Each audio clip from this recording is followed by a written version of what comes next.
Shalom, salam sejahtera bagi kita semua. Kita sangat bersyukur untuk semua kebaikan Tuhan yang boleh kita rasakan, sehingga pada hari ini kita akan bersama-sama merenungkan sebagian dari firman Tuhan. Mari saya mengajak kita semua untuk kita boleh berdoa bersama-sama. Kami sungguh mengagungkan ya Tuhan kebaikan Tuhan di dalam kehidupan kami. Karya keselamatan yang sudah kami terima membuat kami terpesona untuk semua anugerah yang Tuhan berikan bagi kami. Kematian-Mu di atas kayu salib, dan juga kebangkitan-Mu ya Tuhan, menandakan kami sebagai orang-orang yang penuh dengan pengharapan. Kami akan bersama-sama merenungkan firman-Mu.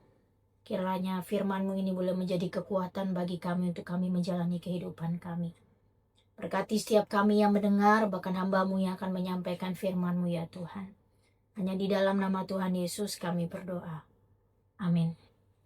Saudara-saudara yang dikasihi Tuhan, pada saat ini kita akan bersama-sama merenungkan satu bagian firman Tuhan yang saya ambil dari 1 Petrus pasal yang pertama hingga ayat yang ketiga sampai ayatnya yang ke-9. 1 Petrus pasal yang pertama ayat yang ketiga hingga ayat yang ke-9. Saudara-saudara yang dikasihi Tuhan, di dalam bagian ini saya ingin memberikan satu tema bagi setiap kita, yaitu pengharapan hidup dari kebangkitan Kristus. Saudara-saudara yang dikasihi Tuhan, kita baru saja melewati momen Paskah, peringatan kemenangan Kristus atas maut. Kita orang-orang yang berdosa sudah diselamatkan oleh Tuhan. Namun pertanyaan bagi setiap kita, apa arti kebangkitan itu bagi hidup kita hari ini? Saudara-saudara, apakah hanya sekedar perayaan Paskah yang kita jalani dan kita lakukan? Atau sungguh menjadi sumber kekuatan dan pengharapan bagi setiap kita? Rasul Petrus menulis kepada jemaat yang sedang mengalami penderitaan. Menariknya, kita bisa lihat bahwa ia tidak memulai dengan sebuah keluhan, tetapi dengan sebuah pujian. Dari sini kita akan belajar bagaimana kebangkitan Yesus bukan hanya sebuah peristiwa masa lalu yang kita ingat, tetapi dasar hidup bagi setiap kita orang-orang percaya. Saudara-saudara, kalau kita melihat di dalam ayat yang ketiga dikatakan, "Terpujilah Allah dan Bapa Tuhan kita Yesus Kristus, yang karena rahmat-Nya yang besar telah melahirkan kita kembali oleh kebangkitan Yesus Kristus dari antara orang mati, kepada suatu hidup yang penuh pengharapan." Nah, saudara-saudara, kebangkitan Kristus melahirkan sebuah pengharapan bagi setiap kita. Kita yang merasa mungkin kita tidak memiliki pengharapan, tapi melalui kebangkitan Tuhan Yesus memberikan kita sebuah pengharapan yang sungguh nyata. Pengharapan di dunia seringkali rapuh, seringkali bergantung pada situasi yang ada di sekitar kita. Tetapi pengharapan di dalam Kristus disebut hidup di dalam kehidupan kita. Karena itu bersumber dari Yesus yang telah bangkit bagi setiap kita. Saudara-saudara yang kasih Tuhan, sesudah Paskah kita hidup dalam sebuah keputusan.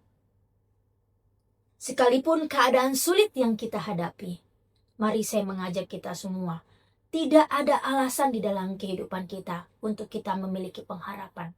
Karena Yesus sudah bangkit bagi setiap kita. Lalu hal yang kedua yang kita pelajari dari bagian firman Tuhan ini adalah, kalau kita melihat di dalam ayat yang keempat hingga ayat yang kelima, di situ dikatakan, saya akan bacakan buat kita. Untuk menerima suatu bagian yang tidak dapat binasa, yang tidak dapat cemar, dan yang tidak dapat layu, yang tersimpan di sorga bagi kamu, yaitu kamu yang dipelihara dalam kekuatan Allah, karena imanmu sementara kamu menantikan keselamatan yang telah tersedia untuk dinyatakan pada zaman akhir. Nah, saudara-saudara, hal yang sangat menarik di dalam bagian firman Tuhan ini, kita bisa lihat bagaimana Petrus menggambarkan warisan orang percaya dengan 3 kata. Yang pertama, tidak dapat binasa. Lalu yang kedua kita bisa lihat tidak dapat cemar. Lalu yang ketiga kita bisa lihat tidak dapat layu. Ini kontras dengan segala sesuatu yang terjadi di dunia yang fana ini. Lebih dari itu, kita melihat bahwa kita dipelihara oleh kuasa Allah. Artinya, keselamatan kita tidak bergantung pada kekuatan kita, tetapi keselamatan kita bergantung pada kuasa Allah, pada janji Allah.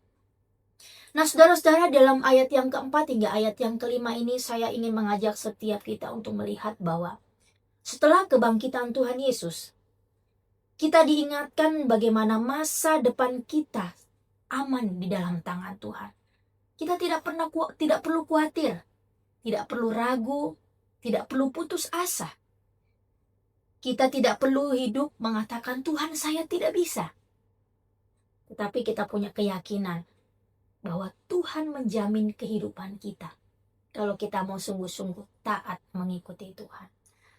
Lalu yang berikutnya di dalam ayat yang ke-7, ayat yang ke-6 hingga ayat yang ke-7 dikatakan, bergembiralah akan hal itu. Sekalipun sekarang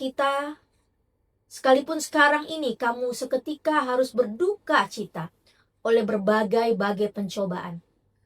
Maksud semuanya itu ialah untuk membuktikan kemurnian imanmu yang jauh lebih tinggi nilainya daripada emas yang fana, yang diuji kemurniannya dengan api sehingga kamu memperoleh pujian-pujian dan kemuliaan dan kehormatan pada hari Yesus Kristus menyatakan dirinya.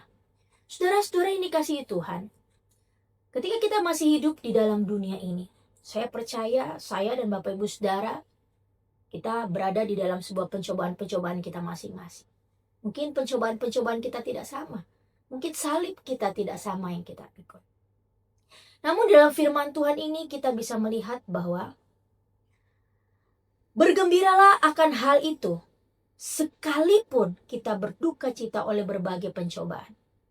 Maksudnya,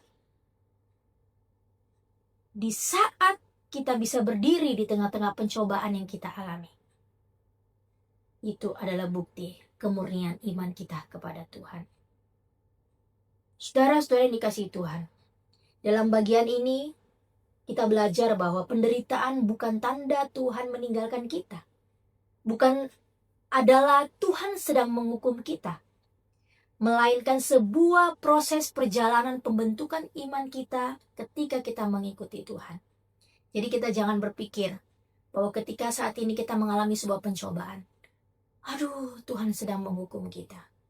Tapi cobalah kita berpikir dengan kacamata Tuhan. Kenapa Tuhan mengizinkan semua pencobaan itu terjadi? Supaya iman kita tetap terus teguh di dalam Tuhan. Saudara, yang terakhir, kalau kita melihat di dalam ayat yang ke-8 hingga ayat yang ke-9 dikatakan, sekalipun kamu belum pernah melihat Dia, namun kamu mengasihinya. Kamu percaya kepada Dia sekalipun kamu sekarang tidak melihatnya. Kamu bergembira karena sukacita yang mulia dan yang tidak terkatakan. Ayat yang ke-9, karena kamu telah mencapai tujuan imanmu, yaitu keselamatan jiwamu. Bapak Ibu Saudara yang dikasihi Tuhan, dalam bagian ini kita bisa melihat bahwa kita tidak melihat Yesus secara fisik. Mungkin kita saat ini sedang bingung, kita bertanya-tanya, saya begitu banyak persoalan, saya begitu banyak pencobaan. Di mana Tuhan? Nah, saudara-saudara, iman Kristen adalah iman yang percaya walaupun kita tanpa melihat. Tuhan kita sungguh nyata di dalam kehidupan kita. Kita tidak dapat melihat Yesus secara fisik, tetapi kita tetap mengasihi dan percaya Tuhan yang hidup di dalam kehidupan kita. Hasilnya adalah sukacita yang tidak terkatakan, yaitu keselamatan jiwa kita. Saudara-saudara yang dikasihi Tuhan, kebangkitan Kristus membuat relasi kita dengannya menjadi nyata. Walaupun tidak terlihat, tetapi kita merasakan sukacita yang sangat luar biasa. Sukacita kita tidak tergantung pada apa yang kita lihat, tetapi kepada siapa kita percaya. Saudara-saudara yang dikasihi Tuhan, Paskah bukan akhir, melainkan awal kehidupan yang baru bagi setiap kita. Karena Kristus bangkit bagi kita, dalam momen-momen kita masih mengingat perayaan Paskah ini, nanti kita akan masuk bagaimana Tuhan Yesus naik ke surga. Tapi biarlah momen Paskah di bulan ini kita boleh mengingat kembali bahwa Kristus bangkit, kita memiliki sebuah pengharapan yang hidup, bukan pengharapan yang palsu. Kita dijamin, yaitu warisan kekal. Kita dimurnikan melalui ujian iman yang Tuhan izinkan terjadi dalam kehidupan kita. Dan kita akan mengalami sukacita yang sejati dalam kehidupan kita. Pertanyaan bagi setiap kita, saudara-saudara, apakah saat ini kita sungguh-sungguh hidup di dalam sebuah pengharapan itu? Atau sebaliknya, kita hidup dengan penuh kekhawatiran, ketakutan di dalam dunia ini?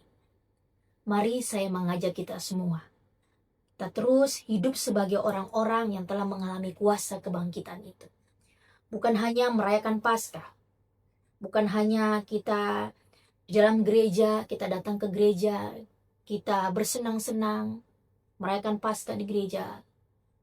Lalu next selanjutnya, apa yang kita lakukan sebagai orang-orang percaya? Biarlah firman Tuhan ini boleh menjadi kekuatan bagi setiap kita. Jangan takut menghadapi kehidupan kita ke depan dan hari ini. Karena Tuhan berjanji, Dia memberikan pengharapan yang sungguh nyata di dalam kehidupan kita. Mari kita berdoa. Kami bersyukur Tuhan. Tuhan terlalu baik dalam kehidupan kami. Kami yang tidak layak, Engkau layakkan bagi setiap kami. Kami yang kehilangan pengharapan, Engkau memberikan pengharapan yang nyata di dalam kehidupan kami.